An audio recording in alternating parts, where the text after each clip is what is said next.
marun baa in Kik lacag laga sameeyo saacadiiba $16.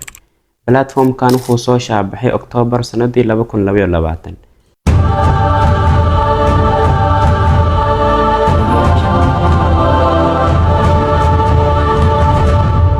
dadka live-ka soo gala platform-kan saacadiiba waxay ka sameeyaan $16.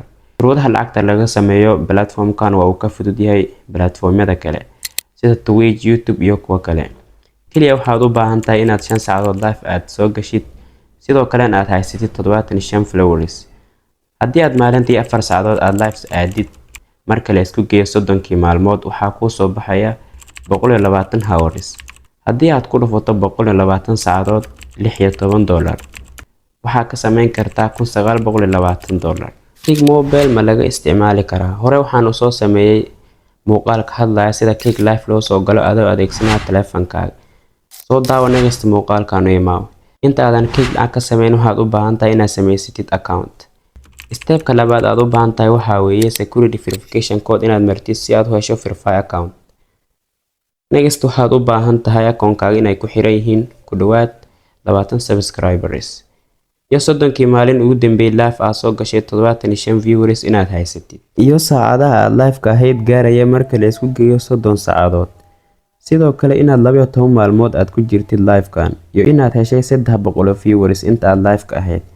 qaybtan waxaan uga hadli doonaa 4 wado aad lacag uga sameyn karto. qaybta koowaad, inaad live ka soo muuqatid aadna soo gudbisid waxyaabo ay dadku jecel yihiin ugu yaraan 4 saacadood maalintii. qaybta labaad, waxyaabihii aad live-ka ka samaysay inaad ku soo gudbiso YouTube. inta badan dadka live-ka soo gala waxay leeyihiin YouTube ay ku soo gudbiyaan xogtoodii ay ka sameeyeen Kik. Step-ka saddexaad, inaad deeq heshid. deeqdan waxaa kuu soo diri kara dadka subscription-ka kugu xiran oo keliya. Step-ka afraad, brand promotion, inaad xayeysiin u samayso kambaniyada waaweyn. haddaba lacagta ka soo gasha Kik 95% adaa leh, 5 kalena waxaa leh kambanigan. haddii aan u fiirino dhanka YouTube, TikTok, Facebook, lacagaha aad ka samayso 50% waxaa leh programkaas, 50 kalena adi ayaa iska leh. laakiin platform-kan Kik saamaha dhammaantood waa uu ka duwan yahay.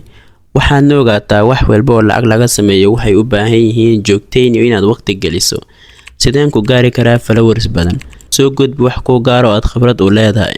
dadkana la wadaag si aad u heshid dad xiisaynayo muuqaaladaada. qodobka saddexaad, diiradda saar cinwaankaaga. qodobka afaraad, soo baahi wax tayo leh.